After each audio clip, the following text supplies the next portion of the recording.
கிறிஸ்தவர்கள் சொல்வதற்கும் நாம் சொல்வதற்கும் என்ன வித்தியாசம் என்று சொன்னால், கிறிஸ்தவர்கள் எப்படி பிரசங்கித்தாலும் இயேசுவின் வருகை இனிமேல் தான் இருக்கிறது, அவருடைய வருகை சமீபமாக இருக்கிறது, ஆகவே இந்த காரியங்கள் எல்லாம் நடைபெறுகிறது என்பதுதான் அவருடைய போதனையாக இருக்கிறது. ஆனால் நம்முடைய போதனை காரியங்களாக எப்படி இருக்கிறது என்றால், கிறிஸ்து வந்துவிட்டபடியால் எல்லா காரியங்களும் என்ன செய்ய வேண்டும், சம்பவிக்க வேண்டும், பூமியிலே மிகப்பெரிய ஓத்திரம் வரும், மிகப்பெரிய பிரச்சனைகள் உருவாகும், வேதத்தில் சொல்லப்பட்டிருக்கிற எல்லா நியாயத்திற்குள்ளும் என்ன செய்யப்படும்.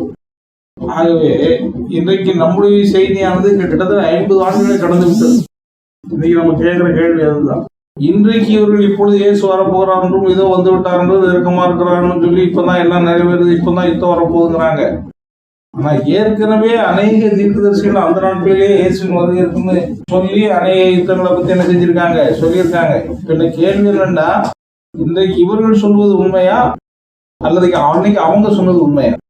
இயேசு வரவில்லை என்று சொல்லுகிறவர்கள், இன்னும் வரலன்னு சொல்றவங்க இப்ப சொல்றதுதான் என்னது உண்மையான தீர்க்க தரிசனம்னு என்ன செய்யறாங்க.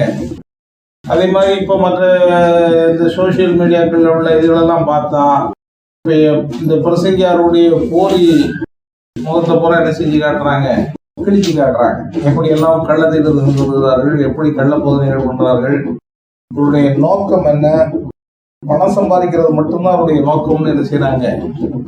சாவனம் இயக்கம் ஆரம்பிப்பது நோக்கமே என்னதுதான், பணம் சம்பாதிக்கிறது, கடவுளோட என்ன செய்யறதுக்கு இல்லை.